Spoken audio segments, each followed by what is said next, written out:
Nicole Lawton, Amanda Saxton and Torikatouchandra last updated 16:55, August 23, 2017. Fred, Left, and Maggie were both badly poisoned at Kakamatua Inlet. 2 dogs were bleeding from the eyes after eating council-aid rat and possum bait at a popular exercise area in West Auckland. The bait was dropped at Kakamatua Inlet between July 5 and August 18 to bring down pest numbers in the area.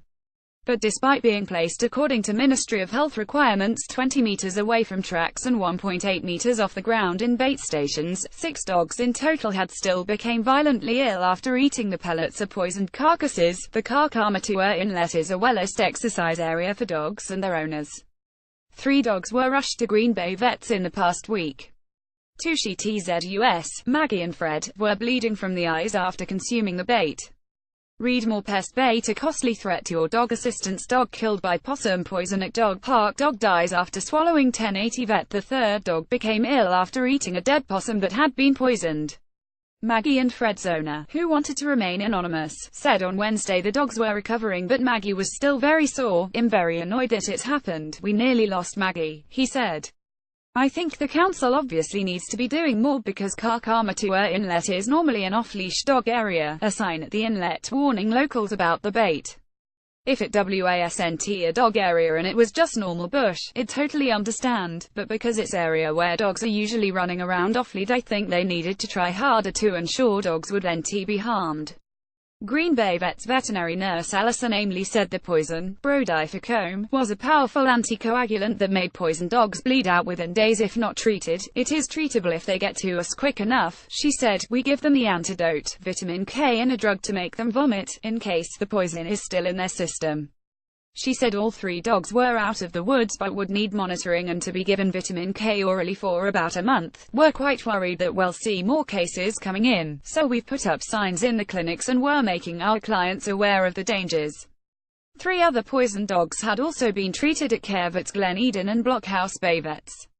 CareVets Glen Eden manager Amanda Palmer said dog owners should be on the lookout for any bleeding that doesn't stop, pale gums, bleeding eyes and noses, or abnormal coughs.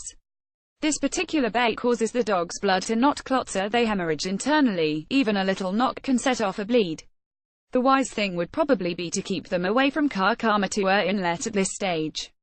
It's probably not worth risking, to be honest. She said keeping them on a leash the entire time, even on the beach, was also an option. It only takes a second for them to shoot off into the long grass or bush and eat up a bait. The Kakamatua Inlet is a popular dog exercise area. It starts at a car park off Huia Road and follows a bush track for about 20 minutes before opening up to a small beach looking out to the mouth of the Manuko Harbour. Auckland Council rules state dogs must be on a leash on the bush track, but can run off-leash on the beach when there are no pest programs in place. The council's environmental services manager Gail Ogilvie said the bait was dropped in the area as part of a wider, 5,000-hectare block drop in the Waitakere Ranges. "We have in good faith done our utmost to reduce the risk of poisoning dogs during this operation in this area." Ogilvie said the council had chosen a bait that was less toxic than others to dogs and had a more readily antidote available than other baits.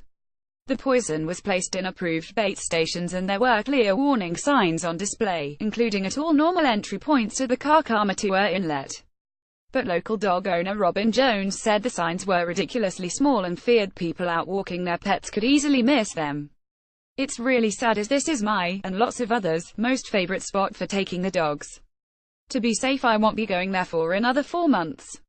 Ogilvie said the council was aware of the bait's potential effects on dogs, which is why adhering to bait signage and on-leash park requirements are very important. Ferretix, Ratabait and brodifacoum were the baits being used, and were to be removed on Tuesday and Wednesday.